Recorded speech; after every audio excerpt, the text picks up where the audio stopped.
أعوذ بالله السميع العليم من الشيطان الرجيم.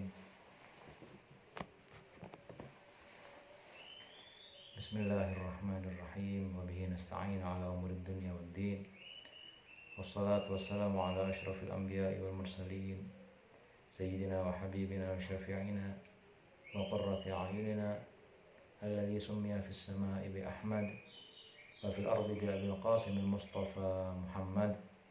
اللهم صل على محمد وآل محمد وعجل فرجهم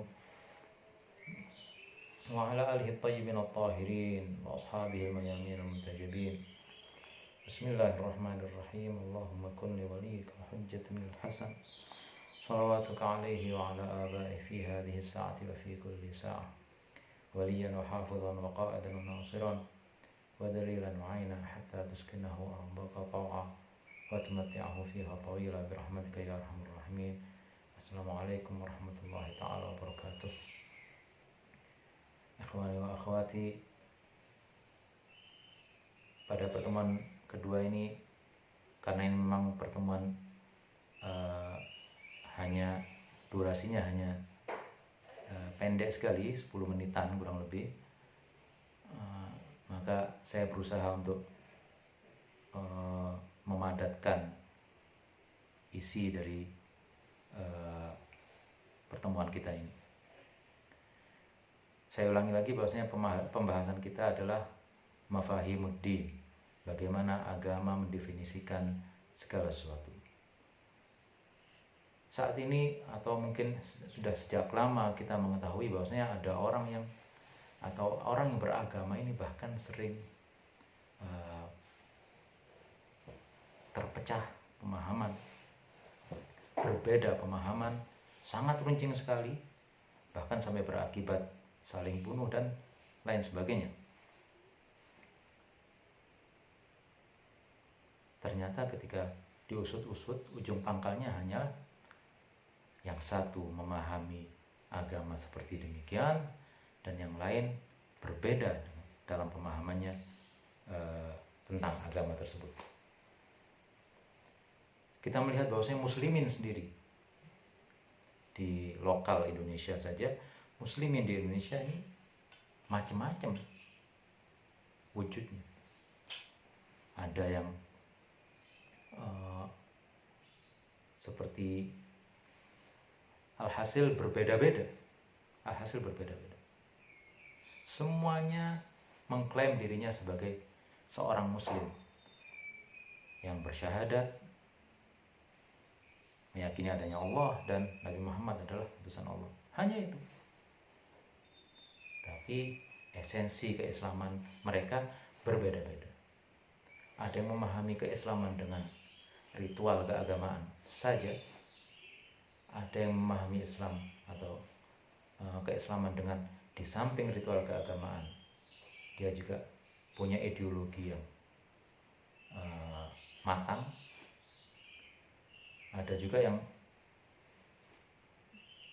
menganut Islam ini, agama Islam ini di samping ritual dan ideologi, dia juga punya pandangan dunia yang cukup bagus. Karena itu juga mempengaruhi bagaimana dia mensikapi setiap fenomena yang ada di alam ini. Kita sering melihat bahwasanya ada orang muslim tapi suka mengganggu orang lain. Orang muslim rajin ibadah, rajin bersedekah mungkin, atau rajin ke masjid, rajin membaca Al-Quran. Secara personal dia sangat soleh, sangat salih sekali, sangat baik sekali. Tapi ternyata dalam kelakuan dia yang lain, dia suka mengganggu orang lain. Dia suka melecehkan orang lain. Bahkan lebih dari itu, dia suka meremehkan dan alhasil kurang begitu respect terhadap orang lain. Lalu ketika kita harus kembali kepada agama. Apa sebenarnya definisi agama tentang al-muslim, seorang muslim sejati? Hadits yang mengatakan bahwasanya muslim adalah syahadatu alla ilaha illallah wa anna muhammad rasulullah. Seorang muslim adalah seorang yang bersyahadat, bahwasanya bersaksi bahwasanya tidak ada Tuhan selain Allah dan Muhammad utusan Allah. Hanya sekedar itu merupakan problem juga ini untuk muslim yang lain yang memahami keislaman selangkah lebih maju atau mungkin 2 langkah lebih maju daripada orang yang memahami keislaman hanya sebatas syahadat. Ada sebuah hadis yang sangat populer, al-muslimu man salimal muslimun min lisanihi wa yadihi. Ketika kita seorang muslim sejati adalah yang orang lain atau muslim lain. Ada hadis riwayat lain yang mengatakan orang lain walaupun non muslim selamat dari gangguan lidah dan tangannya. Man salimal muslimun atau man saliman nas min lisanihi wa yadihi, dari lidah, gangguan lidah dan tangannya. Ini muslim, yang tadi juga muslim. Ini problem. Ketika kita hanya membatasi keislaman seseorang hanya dengan syahadat, kemudian setelah itu kita menutup mata dengan perilaku orang tersebut, maka kita akan berhadapan dengan problem kemasyarakatan yang sangat tampak sekali, sangat jelas sekali. Padahal seharusnya seorang muslim ketika Rasulullah SAW selaku pembawa agama ini dinobatkan juga sebagai uswah, teladan bagi kaum muslimin, maka seharusnya bukan sekedar bersyahadat, tapi dia harus mencontoh dan meniru sang pembawa syariat, yaitu Rasulullah SAW. Rasulullah adalah laqad kana lakum fi, Allah berfirman, laqad kana lakum fi Rasulillahi uswatun hasanah. Benar-benar telah terdapat dalam diri Rasulullah adalah tauladan yang baik. Kalau ini bisa diterapkan dengan satu ayat ini saja, seharusnya kita melihat agama ini tolok ukurnya adalah Rasulullah, bukan hal-hal yang lain.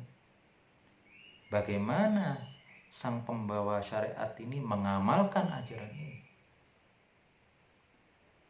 Islam diturunkan di bumi ini bukan untuk supaya sekedar dinalar oleh masyarakat. Islam ingin membuktikan bahwasanya agama ini di samping logis, dia juga praktis. Dia bisa dipraktekkan oleh siapapun. Serendah apapun level wujudnya, dia mampu mengamalkan agama ini. Ketika ada orang muslim yang mengganggu muslim atau orang lain, maka ini dalam hadis atau definisi al-muslimu man salimal muslimun itu bermasalah sebenarnya keislamannya. Dia mungkin selamat dalam bersyahadat, tapi dia tidak selamat dalam berperilaku. Na'udzubillah min dzalik. Mari kita kembali kepada diri kita sendiri. Apakah kita, saya pribadi selaku seorang muslim, apakah sudah menjadi muslim sejati? Muslim yang dengan hadis yang sangat pendek ini, man salimal muslim, orang lain sudah terselamatkan dari lidah dan tangan kita. Karena ini berkaitan dengan esensi keislaman kita. Baru Islam. Islam itu diambil dari kata salima Islam. Bisa berarti selamat. Akar katanya bisa berarti selamat atau bisa berarti damai. Salam, damai. Maka ketika ada orang muslim, dia harus mencakup 2 hal dalam karakternya.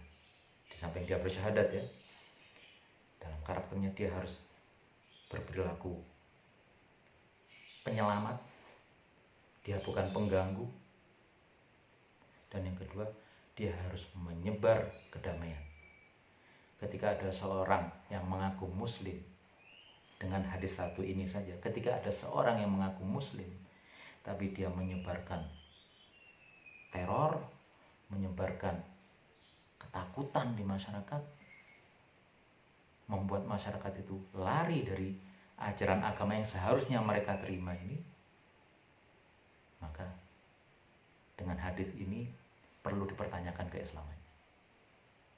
Bisa jadi dia orang muslim yang bersyahadat, tapi dia bukan orang muslim yang berperilaku muslim. Na'udzubillah min dzalik. Padahal seharusnya udkhulu, Allah berfirman, udkhulu fis silmi kafah. Masuklah dalam ajaran agama Islam ini secara menyeluruh, secara sempurna. Kalau mungkin kita level amalan kita tidak mungkin senilai dengan Nabi, pasti sudah, itu pasti. Karena memang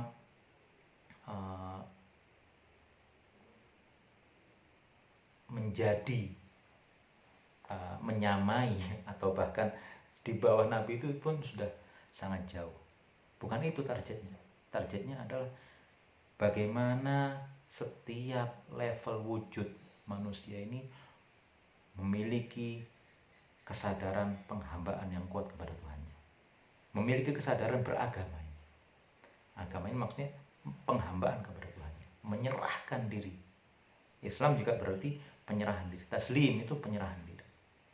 Jadi seorang muslim di samping dia juga harus berlaku penyelamat, dia juga penyebar kedamaian. Di samping itu dia juga harus tunduk pada ajaran-ajaran yang dibawa oleh sang pembawa syariat Rasulullah SAW, karena itu adalah perintah dari Allah Subhanahu wa Ta'ala selaku pensyariat. Maka dalam pertemuan yang saat ini kita baru mendefinisikan satu kata, yaitu al-Islam atau al-Muslim. Bagaimana seharusnya seorang Muslim. Karena pertemuan-pertemuan berikutnya yang kita bahas adalah pintunya adalah keislaman ini, ajaran agama Islam ini. Bagaimana seseorang memahami ajaran agama Islam ini sesuai dengan tuntunan Rasulullah SAW. Semoga kita semua bisa selalu mendapatkan bimbingan dari Allah SWT melalui Rasulullah SAW dan Ahlul Baitnya alaihissalam, agar kita tetap menjadi Muslim yang sebenarnya, baru Muslim yang sebenarnya. Insya Allah pertemuan berikutnya kita akan membahas tentang pemahaman-pemahaman agama yang lain. Wabillahi taufiq wal hidayah. Wassalamualaikum warahmatullahi wabarakatuh.